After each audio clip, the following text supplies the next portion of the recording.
Welcome to DIY Solar and Wind. I was advised, now that I have the great big batteries for the solar system, I'm going to need 4-aught wire.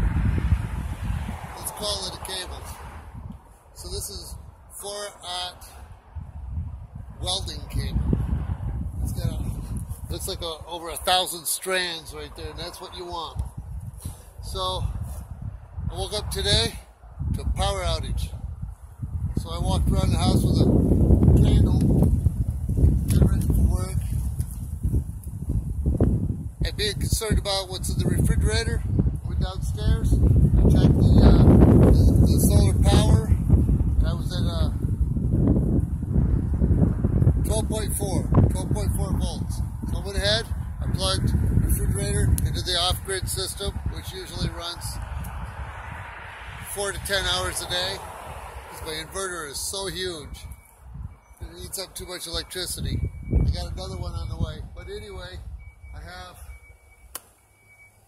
plugged in the refrigerator, knowing it was going to be a full sunny day all day long, and I came home and the refrigerator it's been running all day long. So the first check that I did this morning, I realized I didn't have any power to the house. I went and I checked the ice cube trays, and they were still frozen solid, so everything was good to go. By the time I plugged into the refrigerator, into the off-grid system, I had no worries at all. So I got to get the crimpers for this, but I got to get the lugs. I'll make my own cables. I got to put in the new batteries.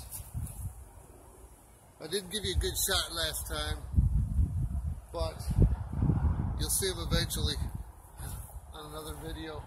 But I just wanted to put that out. I saved all the food in the refrigerator with my off-grid system, and this is only half of the solar panels. So when I get the new batteries hooked up, and I think I'm going to have to put on make solar arrays so I can fit them all on the side of the house, and then I won't have to worry about power outages anymore. Cross your fingers. All right. Have a nice sunny day.